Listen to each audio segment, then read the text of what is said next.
আল্লাহু আল্লাহু আল্লাহু আল্লাহ আল্লাহু আল্লাহু আল্লাহু আল্লাহ তুমি রহিম তুমি রহমান তুমি যে জব্বার আমি তোমার নাফরমান বান্দা বড়ই গুনাহগার আল্লাহু আল্লাহু আল্লাহু আল্লাহ আল্লাহু আল্লাহু আল্লাহু আল্লাহ আকাশ বাতাস বৃক্ষ তৃণলতা জিকির করে যে তোমার তুমি মহান মহিয়ান তুমি জাল জালালে ওয়ালি কিরম আল্লাহু আল্লাহু আল্লাহু আল্লাহ আল্লাহু আল্লাহু আল্লাহু আল্লাহ তুমি খাওয়াও তুমি পরাও তোমারই তো সবই অনুদান তোমার নামের জিকির করে সাত জমিন ও আসমান আল্লাহু আল্লাহু আল্লাহু আল্লাহ আল্লাহু আল্লাহু আল্লাহু আল্লাহ তুমি বিশাল জলরাশির বুকে ঢেউয়ে ঢেউয়ে তোলো সুর আবার জমিনের বুক ছিড়িয়া ফসল ফলাও ভরপুর আল্লাহু আল্লাহু আল্লাহু আল্লাহ আল্লাহু আল্লাহু আল্লাহু আল্লাহ ভেবে ব্যাকুল দেখে তোমার কুদরতেরি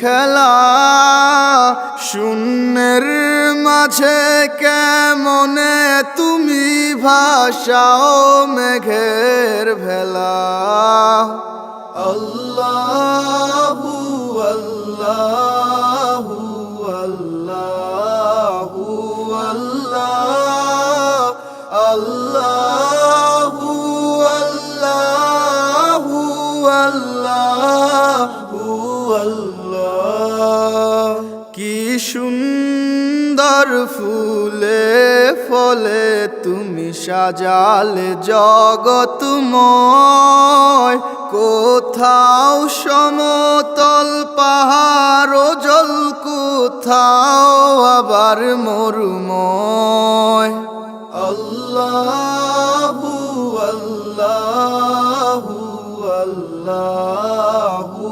আল্লাহ আল্লাহু আল্লাহু আল্লাহু আল্লাহ আকাশ পানে চেয়ে দুনয়ন ক্লান্ত দিশে হারা কেমনে সাজালে দিনের সূর্য রাতের চাঁদ তারা আল্লাহু আল্লাহু আল্লাহু আল্লাহ আল্লাহু আল্লাহু আল্লাহু আল্লাহ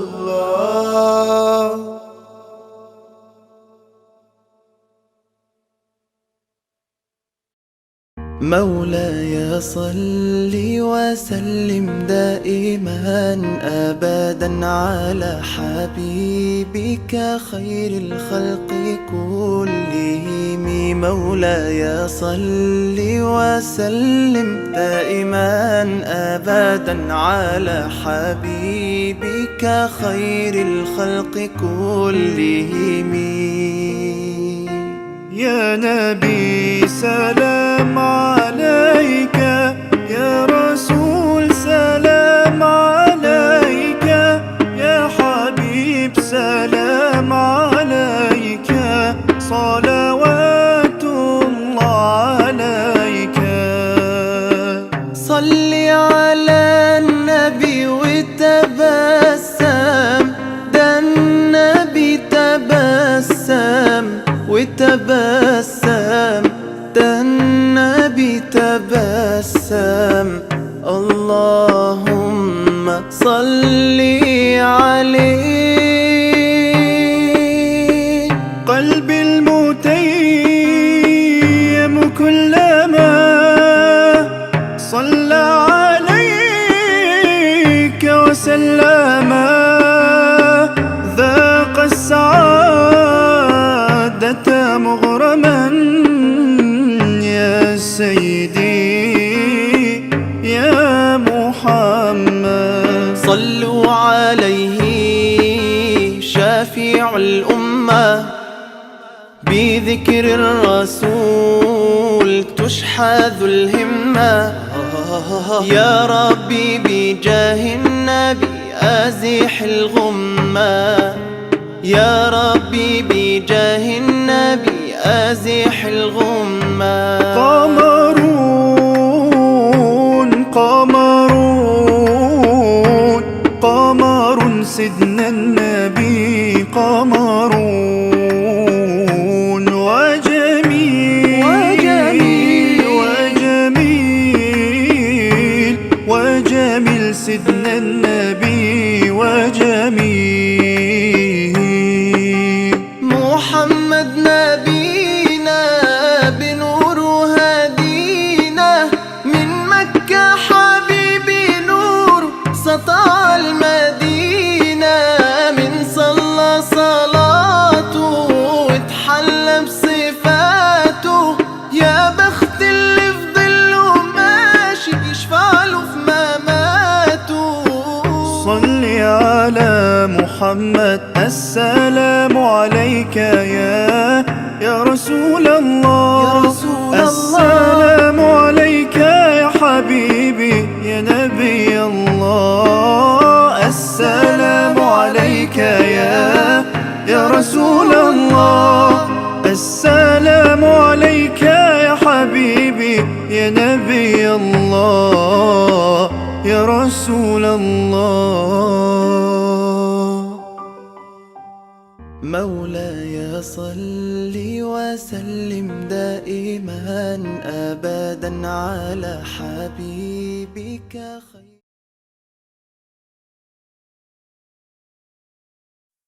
محمد نبينا بنور هدينا، من مكة حبيبي نور سطع المدينة.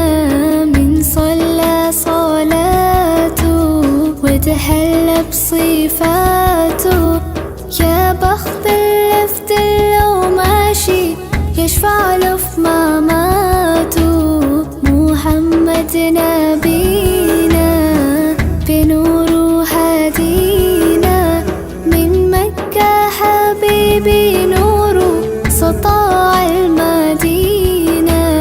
من صلى صلاته وتحلى بصفاته، يا بخت اللي في ظله ماشي يشفع له في مماته. يا إمامنا يا أمين، يا سند للمسلمين، يا حبيبي يا محمد يا ابن عبد الله. تمت الرسالة تمام والحبيب مسك الختام، طول حياتي في صلاتي بدعي صلي وراه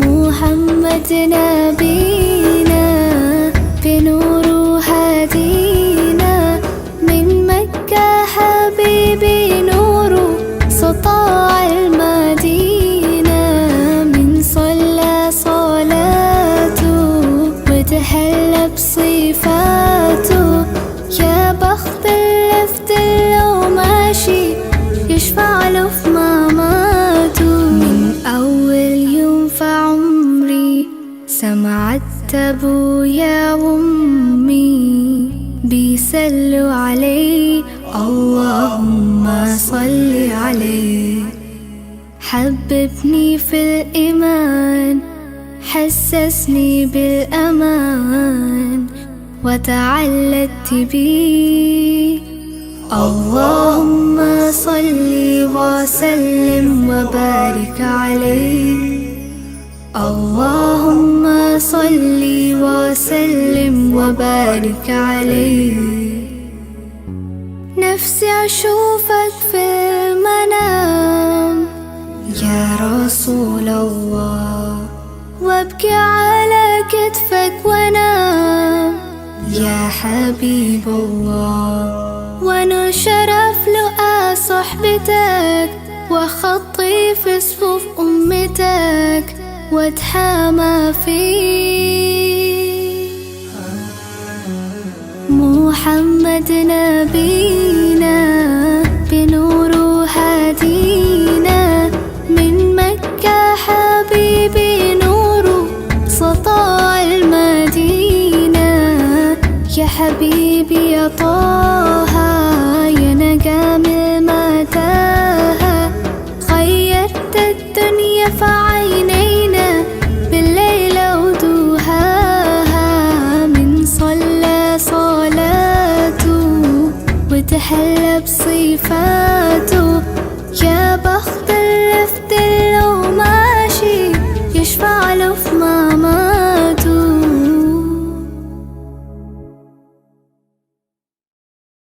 যখন আমরা আল্লাহকে পাবো আল্লাহ পাকের ইবাদতের মধ্য দিয়ে রাসূলের সুন্নতের মধ্য দিয়ে অল্পে তুষ্ট থাকতে পারবো যা আছে এতে শুকরিয়া আদায় করব আপনার চেয়ে সুখী মানুষ দুনিয়াতে কেউ নাই দুনিয়া কিন্তু বস্তুবাদিতা আপনাকে এই আকীদা আদর্শ থেকে সম্পূর্ণ ডিমোটিভেট করে দেবে তো প্রিয় ভাই এবং বোনেরা যারা অযোগ্য শুনছেন আজকে আমাদের প্রথম সবক হওয়া উচিত দুনিয়ার নেশায় আমরা না পড়ি আল্লাহ পাক আমাদেরকে তৌফিক দান আল্লাহ পাক আমাদের সবাইকে যারা আলোচনা শুনছি দুনিয়ার প্রেমিক হওয়া থেকে বাঁচাক বলি আমি দুনিয়ার প্রেমিক না প্রেমিক হবো কার আল্লাহর আখিরাতে কতটুকু দাম আছে দুনিয়ার আল্লাহ পাক বলছেন একটা মাছির পাখার সমানও না একটা মাছির পাখার কি দাম আছে আপনার কাছে আল্লাহ পাক বলছেন পুরো দুনিয়ার দাম আমার কাছে যদি একটা মাছির পাখার সমান হতো তাহলে এই দুনিয়াতে কোনো কাফের মুশরিক পানি পান করতে পারতো না তার মানে এই দুনিয়াতে যা করো আমার তো কোনো দামই নাই দুনিয়ার কালকেই তো আমি দুনিয়া ধ্বংস করব আর ওই যে দুই জাতির কথা বললাম জিন এবং মানব জাতি আপনারা সূরা আর রহমান পড়বেন রহমান নামটা অনেক ব্যাপক দয়াময়ের নাম তার মানে আল্লাহ পাক মার্সিফুল মোস্ট মার্সিফুল কিন্তু এই সূরা আর রহমানেই একটা ভয়ঙ্কর আয়াত আছে কি সানাফরুকু লাকুম আইয়ুহাস সাকলান হে মানুষ এবং জিন শীঘ্রই আমি তোমাদের দুইটা জাতিকে ডিল করার জন্যে পারেক হচ্ছি অপেক্ষা করতে থাক মানে আল্লাহ পাক কুল্লু ইয়াউমিন হুয়া ফি শাআন মানে আল্লাহ পাক কি করেন সবসময় তার কাজে ব্যস্ত আছেন মহাবিশ্বের তো গ্রহ নক্ষত্র গ্যালাক্সির অভাব নাই মাখলুকের কোনো অভাব নাই আল্লাহ পাক প্রত্যেকটা মুহূর্তেই তার কাজে ব্যস্ত আছে তার কাজে শানে ব্যস্ত আছে কিন্তু এই ব্যস্ততা থেকে ফারেক হবেন কাদের জন্যে মানুষ আর জিনের জন্য সুবহানাল্লাহ মানুষ আর জিনের জন্য আল্লাহ পাক বলেন সানাফরুগু লাকুম আইয়ুহাস সাকলান দাঁড়াও দুনিয়ার মধ্যে এইসব করে বেড়াচ্ছ তোমাদের দুই জাতির জন্য আমি অচিরে ফারেক হব ইনশাআল্লাহ ওইটাই হলো কিয়ামতের দিন যদি ওই দিনটা আমরা মাথায় রেখে চলি ইনশাআল্লাহ আমরা কেউ বস্তুবাদী হব না ইনশাআল্লাহ আল্লাহ পাক আমাদের সবাইকে দুনিয়া মুসাফিরের মতো থাকার তৌফিক দান করুন আমরা উন্নতি করব অবশ্যই অগ্রগতি করব আমরা সব কিছুই করবো কিন্তু দুনিয়ার পূজায় ডুবে যাব না এটা একটা বড় চ্যালেঞ্জ মানে মধ্যমপন্থী থাকতে হবে না একদম গোলানো মার্কা আর না চরমপন্থী মাঝামাঝি থাকার চেষ্টা করতে হবে। আল্লাহ তৌফিক দান। ঢাকাবাসীর জন্য এর চেয়ে বড় কোনো নসিহত হতে পারে না। আর ঢাকার মতো যত মানে সিটিজ, মেগা সিটিজ আছে সারা ওয়ার্ল্ডে, তাদের জন্য এটাই প্রথম নসিহত, বস্তুবাদিতা ত্যাগ করতে হবে। বস্তুবাদিতা। আল্লাহ পাক আমাদের সবাইকে বাকির খাতা পূর্ণ করার তৌফিক দান। এখন একটা লক্ষ্য পেলাম কি জন্য দুনিয়া এসেছে, আপনার ইবাদত করার জন্য। এখন অনেকে ভুল বুঝে প্রশ্ন করতে পারে, তাদের জ্ঞানের স্বল্পতা। আমি ওদেরকে দোষারোপ করবো না, কারণ আমাদের শিক্ষার সমস্যা আছে। আমরা তো সবার মাঝে ইসলামিক সার্বজনীন শিক্ষা দিতে পারছি না। এই কারণে অনেকে প্রশ্ন করতে পারে, তাহলে কি সারা জীবন আল্লাহ বিল্লাহি করতে হবে? আমি কি সারা জীবন তাসবিহ তাহলিল জিকির আজকার নামাজি পড়ে বেড়াবো? তাহলে এটা হলো তার ভুল বুঝ। এই আয়াত সম্পর্কে ভুল ব্যাখ্যা। সঠিক ব্যাখ্যাটা কি? সঠিক ব্যাখ্যা হচ্ছে সূরা হাশরের 7 নম্বর আয়াত। কত নম্বর? সূরা হাশর 7 নম্বর আয়াত। আল্লাহ পাক বলছেন, ওয়ামা আতাকুমুর রাসূলু ফাখুযুহু। রাসূলুল্লাহ সাল্লাল্লাহু আলাইহি ওয়াসাল্লাম তোমাদেরকে যা যা দিয়েছেন সব নিয়ে নাও। ওয়ামা নাহাকুম আনহু ফান্তাহু। রাসূল যা থেকে বিরত থাকতে বলেছে সমস্ত বিষয় থেকে দূরে থাক। এখন এই আয়াতটাকে সামনে রেখে কোরআন সুন্নাহকে যদি আমরা ঘাঁটি, আমরা দেখব রাসূলুল্লাহ সাল্লাল্লাহু আলাইহি ওয়াসাল্লাম পেশাব পায়খানা ইস্তেনজা করা থেকে শুরু করে রাষ্ট্র চালানো পর্যন্ত প্রতিটা কাজের হেদায়েত দিয়ে গেছেন। আলহামদুলিল্লাহ। এটা কেউ মানি বা না মানি দিয়ে গেছেন, এটা বিশ্বাস করতে হবে। আমল করতে পারি বা না পারি, নবী দিয়ে গেছেন, বিশ্বাস করতে হবে। দলিল চাচ্ছেন, আপনি সহিহ বুখারী খোলেন, মুসলিম খোলেন, তিরমিজি, নাসাই, আবু দাউদ এগুলো খোলেন, দেখবেন আপনি ইস্তেনজা করবেন কিভাবে, বসবেন কিভাবে, ঢোকার সময় কোন পা দিয়ে ঢুকবেন, বের হওয়ার সময় কোন পা দিয়ে বের হবেন, ইস্তেনজা করার সময় কথা বলতে পারবেন কিনা, কতটুকু বলতে পারবেন, গোসল কেমন করে করবেন, ওযু কিভাবে করবেন, আপনি আগে কি পা থেকে শুরু করবেন নাকি হাত থেকে শুরু করবেন, কিভাবে নামাজ পড়বেন, আগে গিয়ে কি সেজদা করবেন নাকি ইকামত হবে, আজান হবে, আল্লাহু আকবার তাকবীর দিবেন, কিভাবে নামাজ শেষে বের হয়ে আপনি ব্যবসায় চলে যাবেন, কিভাবে আপনি ব্যবসা করবেন, কিভাবে চাকরি বাকরি করবেন, সমাজের মানুষের সাথে মেলামেশা করবেন, মানুষকে দিনের দাওয়াত দিবেন, ইভেন কিভাবে আপনাকে যদি আল্লাহ ক্ষমতা দেন আপনি কিভাবে সোসাইটি মেনটেন করবেন, সমাজ এবং রাষ্ট্র মেনটেন করবেন, প্রতিটা হেদায়েত খুঁটিনাটি কোরআন এবং সুন্নাহ দিয়েছে আমাদেরকে। এই বিশ্বাস আগে রাখতে হবে। এই বিশ্বাস না রাখলে কেউ মুসলিম হতে পারবেন। I am very sorry to say, এই বিশ্বাস না করলে কেউ মুসলিম হতে পারবে না। আগে বিশ্বাস, তারপরে কাজ করতে পারেন কিনা সেটা পরের ইস্যু। এবং আমি বলে দিচ্ছি, এই যুগে আপনি 100% পারবেন না। সিম্পল, এই যুগে আপনি 100% পারবেন না, এটা স্বাভাবিক। কারণ এই পুরো বিশ্বটা তো ইসলামাইজড না। পুরো বিশ্ব কি ইসলামাইজড? বরং পুরো বিশ্বটা কুফরের উপর আছে। কিসের উপর আছে? পুরো ওয়ার্ল্ডটাই কুফরের উপর আছে। পুরো ওয়ার্ল্ডটাই। একটা এক্সাম্পল আমি প্রমাণ করতে পারি, একটা এক্সাম্পল খালি। আল্লাহ পাক বলছে সূরা মুলক, রাতের বেলা পড়তে হয় না সূরা মুলক? রাতের বেলা সূরা মুলক পড়তে হয়, যে পড়বে তার কবরের আযাব হবে না ইনশাআল্লাহ। কবরের আযাব থেকে আল্লাহ পাক তাকে বাঁচাবেন ইনশাআল্লাহ। সূরা মুলক তেলাওয়াত করতে হবে রাতের বেলা। এই সূরার প্রথম আয়াতে আল্লাহ বলেছেন, তাবারাকাল্লাযী, বরকতময় সেই আল্লাহ, বিয়াদিহিল মুলক, যার হাতে পুরো মহাবিশ্বের ক্ষমতা। কার ক্ষমতা? তাবারাকাল্লাযী বিয়াদিহিল মুলক, বরকতময় সেই আল্লাহ যার হাতে পুরো মহাবিশ্বের ক্ষমতা, সার্বভৌমত্ব। ক্ষমতার বাংলা কি বলতে পারি আমরা? এটাকে ইংরেজিতে আপনারা কি বলেন? আপনারা বলেন সভরেন্টি। কি বলেন? সভরেন্টি বিলংস টু আল্লাহ। এখানে সভরেন্টি বিলংস টু কে? আল্লাহ। কিন্তু এই পুরো বিশ্বের সার্বভৌমত্বের মালিক কি এখন আল্লাহ বাকি আছে? মানুষ নিজের হাতে নিয়ে নিয়েছে। কথা বুঝতে পারছেন? পুরো বিশ্বে আল্লাহর সার্বভৌমত্ব চলে এখন, মানুষের সার্বভৌমত্ব